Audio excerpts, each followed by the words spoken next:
light had just like shone in my room. Just like, this isn't even possible. Like I still couldn't see anything in the room, but just like a light had like been displayed just for me, I guess.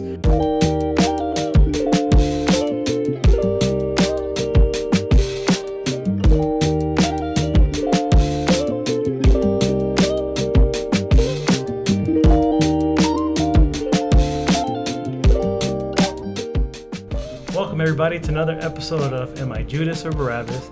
Today's special guest is... Hello guys, my name is Ben. So what church do you go to, Ben? Right now I go to New Hope, Las Vegas. It's a predominantly like Polynesian, Pacific Islander church. But I do also go to the Fervent Church, Las Vegas Calvary Chapel. I serve in the young adults ministry of both, along with the worship team at New Hope, Las Vegas. So, yes. Oh, more lighting. Oh, I like it. Yeah. Okay. Oh, nice. So, how'd you start going to the church that you currently attend? Well, I guess going back a little bit, I kind of grew up in the church. My parents used to pastor a church. It was called Praise Christian Fellowship. But in 2018, my dad decided to retire, and that kind of led us to another. It was Foursquare Church. Praise Christian Fellowship was, so it kind of led us to another Foursquare Church, which was Living Grace. That's where my parents currently go. But I just kind of felt like I was. I tried to like come up with so many reasons as to why I was called to New Hope, Las Vegas. But I mean, in the end of the day, I can't deny that God had called me there. I did want to serve. I did want to have greater fellowship with other believers. But at the end of the day, I can't deny the fact that God called me there. And even if I didn't have those things, I would still be at that church. So, Like, did you grow up Christian, or how was your upbringing? Like, what was that like? Yeah, I definitely grew up Christian. I like to tell people I was kind of born at church. Okay. Yeah, so I was born and raised Christian. I pretty much know like every single story in the Bible just because of my dad. So was it at a young age where you were like, Christ is my Lord? Because I know sometimes people grow up in the church, but even though they grow up in the church, they still aren't really believers. That's just where they go. Their parents take them and they show up. Yeah, I was definitely on that side of the coin, where I just kind of went just because my parents had told me to. That's kind of all I knew. So I guess you could say I just was brought up in the church, but I will say I will say that I was saying that Christ is my Lord and that I accept Him, and that He's the only way I can get into heaven. But I didn't truly live that out and believe it. That wasn't until I'd say like, I don't know, it's like weird how my testimony works, but I wouldn't say that I officially like declared that. I guess until we get into today's topic. Okay. Yeah. So in like 2021. Yes. So like you said, today's topic. So as you've heard, the show was called Am I Judas or Barabbas? And my purpose for that is the fact that, those are two people that we don't really want to associate with. Like it's a uneasy, like nobody wants to call that stuff. So I feel like as Christians, a lot of times there's topics in church that we don't want to talk about, or we just happen not to talk about. We don't share, but these are like real things that people go through. And one thing I've learned from knowing you about like 3.5 years when young adults started at Fervent, there was a time where you shared that you had suicidal tendencies. Yeah. So today I brought you for that, for people that may struggle with that kind of stuff. Like, I don't know if you want me to ask you questions or if you just want to start sharing, like, on how maybe when you started having tendencies, like what made you think about that, or, like what was it that caused, I don't know, whatever. Yeah. So I guess I could just speak on it a little bit. So growing up, I was always kind of just surrounded by people, right? I had a couple siblings. I had 3 siblings. I was always just surrounded by them. And in school, I mean, I wouldn't say I was like a popular guy or anything, but I always did have like a community or like a group of friends that I could always just, hang out with and never feel like I was like left out. But we all know that one thing that happened in 2020, COVID-19. I will definitely say that was kind of You're a COVID kid. Oh,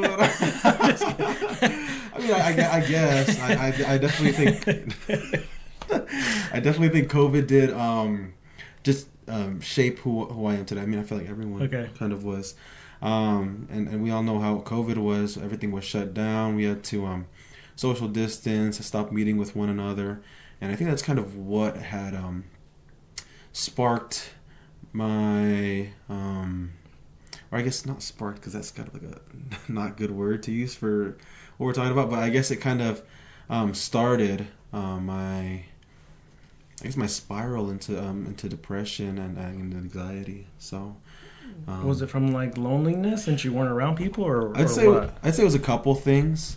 Definitely first and foremost, I would say the just like being separated from other people, because I was just a person that thrived off of like being around others. And I mean, you could, FaceTime, call, text, whatever, but I always just thrived the most when it came to being, like today, in fellowship with other people.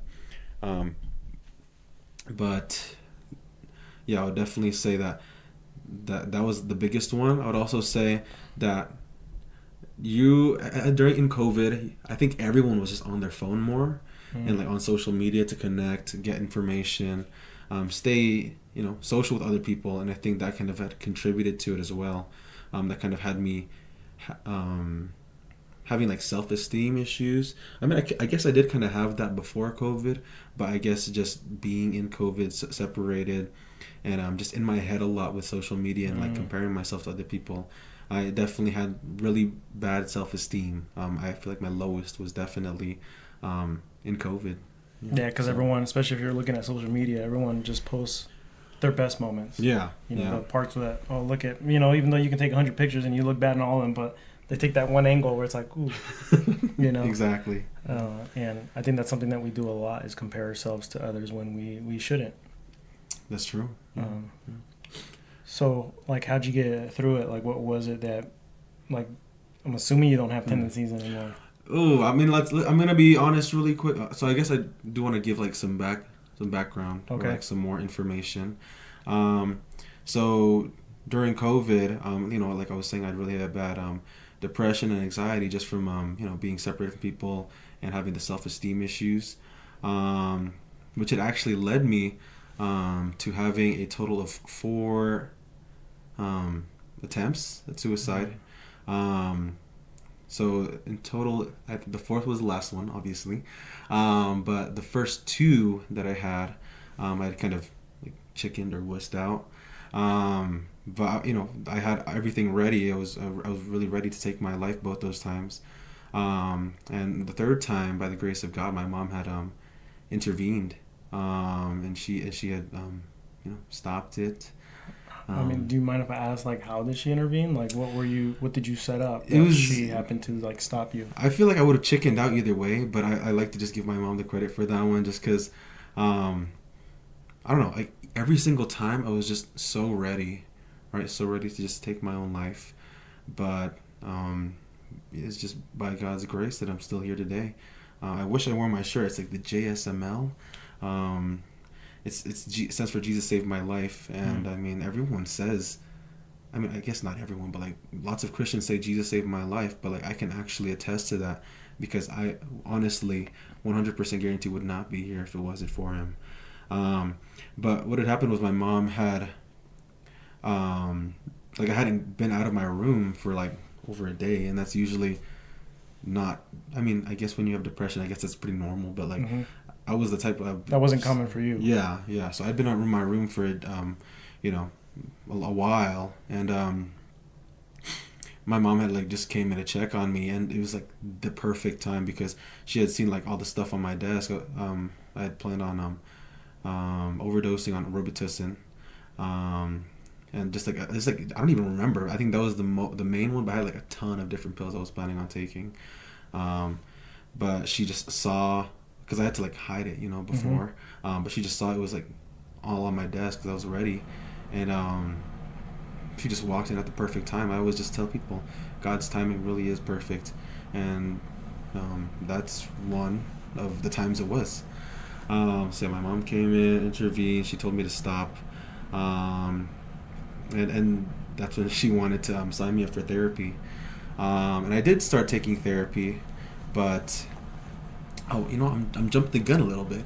Let me just go back a little bit. So yeah, Uh-huh. she wanted me to start signing up for therapy, but that wasn't until after like my fourth attempt, my last one.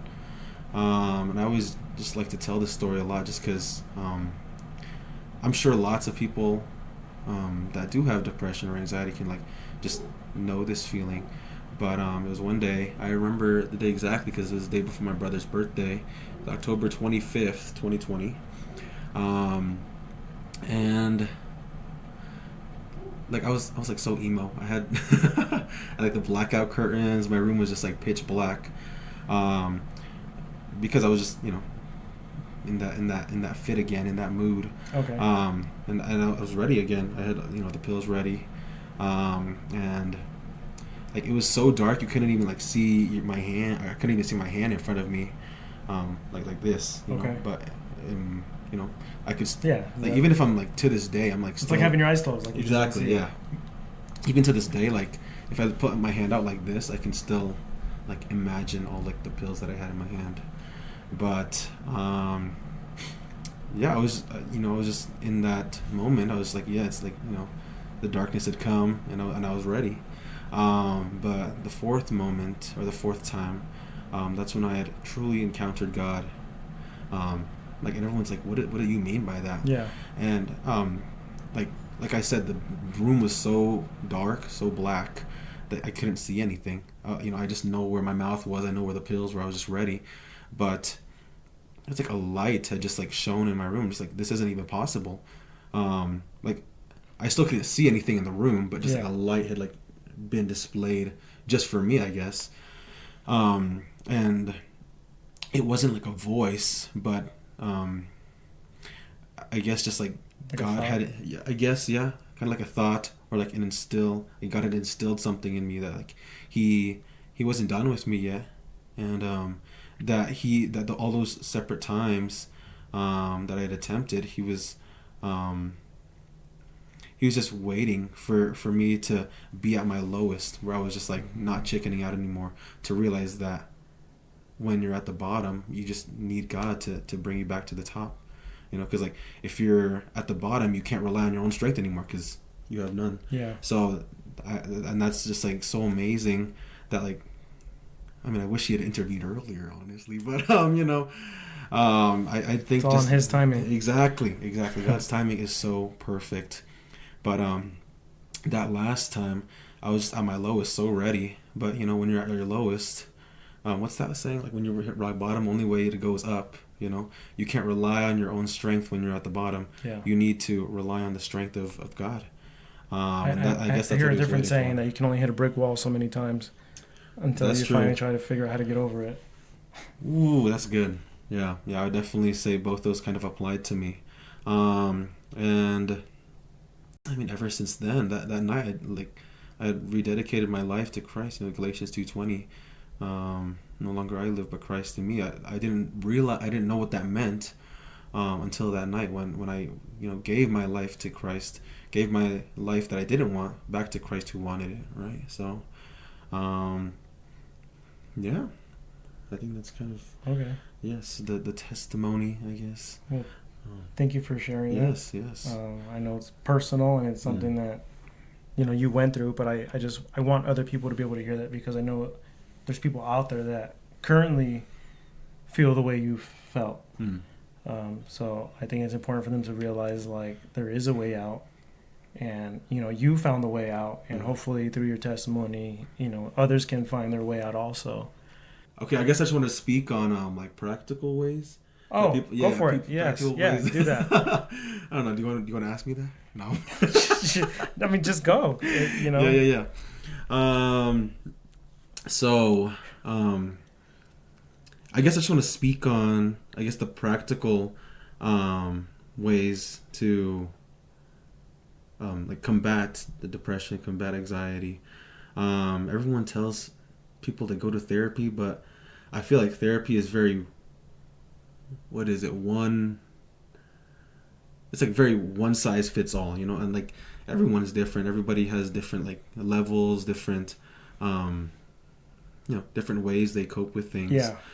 So I would say that therapy is good, but there needs to be like a There's not one size fits all type of thing. Yeah, you definitely need to have that relationship with whoever you're with first, and of course do biblical therapy as well, because there are a lot of biblical mental counselors, mental therapists, and I guess I'll go into it a little bit. So after I did my last and final attempt, my mom had wanted me to sign up for therapy, which I did, and she was. I guess I did tell her that like I was Christian, but I feel like she was definitely still worldly and not empowering me through the word, but just through like myself. And I mean, I guess it did help me process like my emotions, but it never allowed me to, or gave me a way to like apply that back to God, or how to like invite God back into those spaces that I felt so alone in.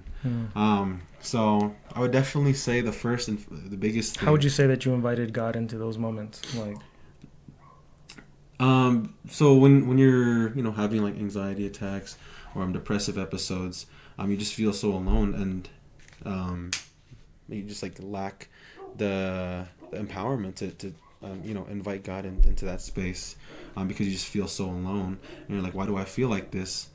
Is God even real? You start to doubt your faith, but it's just constantly being reminded, and I guess I want to go into that too, like by others, but also by what God instills in your heart through His Word, that He's always there, He loves you. You mean by by other Christians and stuff? Yes. Okay. So the first practical thing I wanted to talk about is again getting biblically, having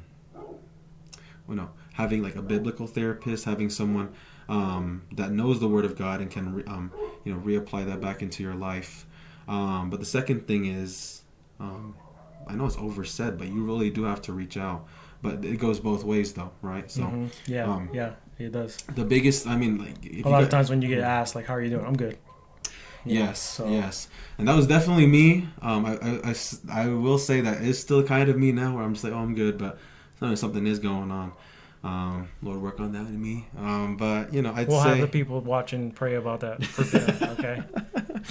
Yeah, but I will say you really do have to reach out. There are people that care about you, and the greatest way that God will move is through other people. Like, that's the most tangible way I'd say God will move. He'll use other people. He'll send you resources. He'll send you His love through others. So again, reach out to someone if you're having depressive attacks, having anxiety attacks. You really do have to reach someone. There is power in prayer, guys, I'm telling you. But yeah, you just really have to reach out to someone you trust. But I will say, and not to throw any shade really quick, I did personally reach out to people. I'm not gonna name names, but I did reach out to people, and people in my church, close friends of mine, and I was telling them, like, guys, I'm going through this right now. I just really need someone to pray. That's what I was telling them, like, pray over me.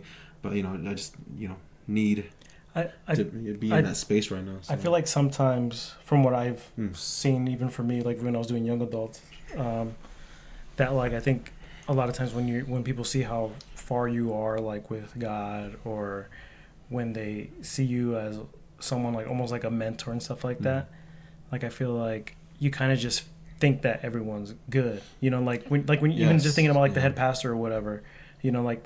And I think about that a lot. Is like, how many times because they'll have people come up to the front and be like, that you can get prayed over for when you go to church. But how many times are we literally praying for the leaders? And so I just feel like, because I feel like I've there's been times where I've been kind of down, and I'll say something and I'll be like, hey, and I'll say something jokingly too, like, hey, how come you didn't pray for me? Oh, you're good. And I'm like, you don't know that. You know what I mean? Like, you don't know that.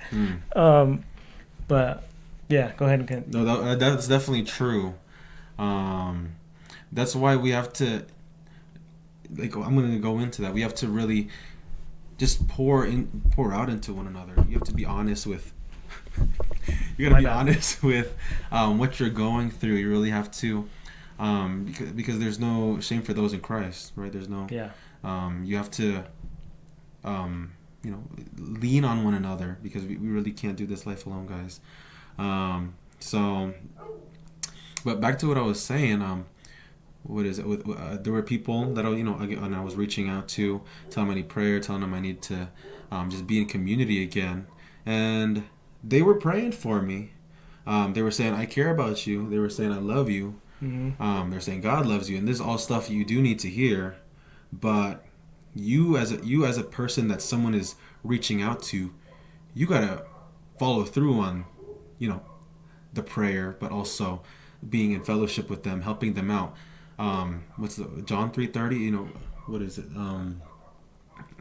Someone planted, Apollos water, but God gave the increase, right? So someone has planted that seed inside of you, right? Someone planted that seed that, I need help. But it's your job as someone that was reached out to water that seed, right? So I would say right now, I guess an example is, if right now someone reached out to me, telling them, I'm going through this right now, I'm having really bad depression and anxiety, and I'm just, contemplating suicide.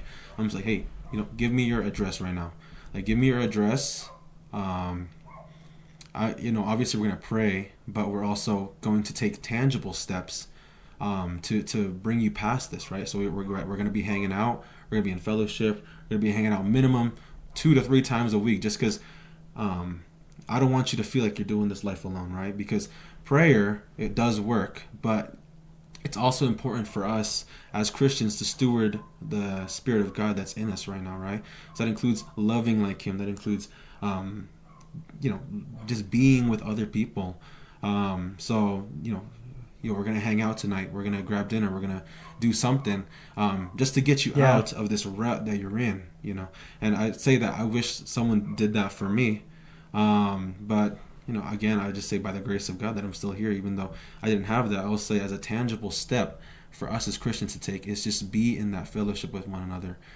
We have to water that seed. Yes, God will give the increase, but that doesn't mean He won't give the increase through us, right? Yeah. So I would say that's just one tangible way you have to, if someone's reaching out to you, that means they could be on their last straw. Then they care about you as well. So it's our job to return that favor. And just continually build them up, and just be around them. Sometimes you don't have to hit someone with the Bible or hit them with the Word of God. Sometimes someone just needs someone there, someone to give a shoulder to. Exactly. So I'd say those are probably the two most. Because I think people in general people miss that too sometimes. Mm-hmm. Like they're not there for someone and stuff like that. And then let's say you would have went through on it. Then at that point, like, he was such a nice guy. I don't know what happened. Oh, I cared for him so much. He was a good person. But it's like, well, we got to be there for each other. Like, it's not a one-way streak a lot of times, But yeah, I agree with what you're saying. Did you have a third, or was that the two? I think that I think those are good. Yeah, I wasn't sure if you had more. Yeah. No, I definitely say those are kind of the biggest ones. Because I would definitely say that I just felt so alone then, that I just needed someone to talk to. And yes, God had presented Himself to me, but it really took until I was at my rock bottom. And I feel like if someone had intervened before then, I wouldn't have again, I say by the grace of God, but I'm like, if I did decide to take my life that night, I'm like, whoa, what would have happened? I'm like, someone could have reached out maybe 5 minutes earlier and changed the whole trajectory of it. But I would just say that depression is real, guys. Anxiety is real. These and it's hard to control sometimes. Yes, I noticed that. Yes. I'm not someone that's depressed often. Like I'm really not. Yeah. I'm not someone that stresses out a lot. But when I have been depressed, dang, it's hard to get out of that funk. It is. And you try. I'm the kind of person that I'll distract myself. I'll go to the gym. I'll go do all these things to not be at home, to not be in my thoughts. But even then, that stuff only helps up to a certain point. At least while I'm in the funk. Once I'm over it, I'm good. But when you're in it, you're in it. And But some other stuff, like speaking on that, just sources in general, like if anybody struggles with that, like if you're listening, I would say go to a church. Like if you go to church, or if you go to church, then go talk to a leader and tell them what you're going through. But if you don't go to church, go reach out to a church. Go to, I don't know, whatever's close to you. Go reach out, tell them what's going on. Hopefully they help you. If you don't, like honestly, worst case, call 911. Like there are a lot of resources that I think we don't realize that are in the community. And it may not be biblical all the time, which I think that would be the best route. But either way, I would say go try to get some help. Call 911. Go get the help you need, because your life is valuable. You are important. You are loved. Even if you feel like you're not, you feel like by other people, the people around you make you feel like you're not worthy or anything like that. I want you to know that God loves you, and if you just get the opportunity to get to know Him, get a Bible, He'll show you His love. I think we're out of time for this on this episode. So is there anything else you'd like to share before we finish with this? God is real. God is love. Okay. So for those of you watching, we're going to make a part 2, but we're ending this clip right here.